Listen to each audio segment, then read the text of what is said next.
Until about 10 years ago, I had been very lucky in terms of not losing anyone very, very dear to me, except for my granny, who died when I was 9.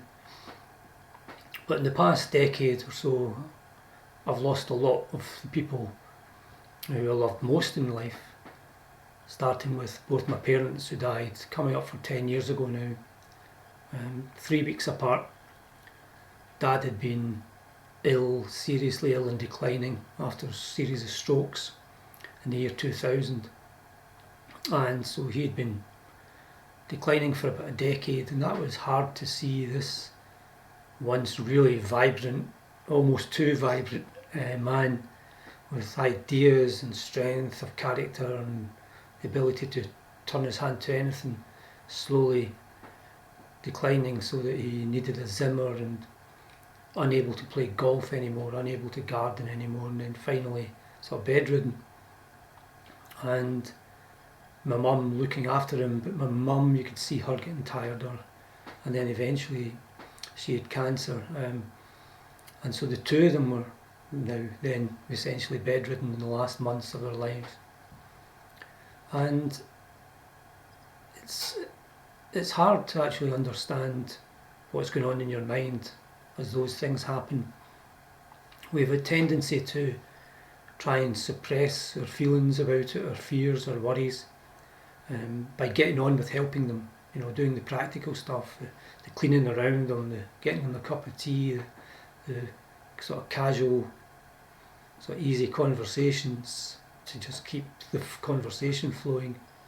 And a lot of that is a way of hiding from yourself just the sheer scale of the potential pain that you're fearing. Not only seeing them decline, but knowing that their lives are going to come to an end. And I found that I could manage the grief not in an unhealthy way, but to be able to notice when my parents died in October, November 2012, that I could flow with the grief, if you like, go with it, the tears, the feelings, the emotions, the missing them, and that was healthy, without crumbling. And other times when I felt that it was a kind of unhealthy, darker type of grief, I was able to use my mindfulness to turn my mind towards more positive things. And of course, I'm dying in October, November, you can't exactly look out and say, well, it's a beautiful day, because in October, November, we don't get that many. But there were some, and a reminder that, the stars are still out there at night, and the wind can be cold and bracing, but it can be uplifting, and going for a walk and seeing nature.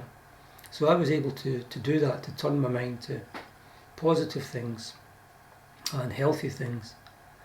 But after Mum and Dad died, obviously they being the most important people in my early life, I lost a series of aunts and uncles who were also pivotal people in my childhood especially, but also a couple, especially on my dad's side, his 2 sisters, my Aunt Danka and my Aunt Zosha, who I really got to know as an adult and understand the depth of their suffering in Poland, Second World War, and also their remarkable resilience and their ability, like my dad, to have a full, rich, happy life despite having had her most horrific of early lives.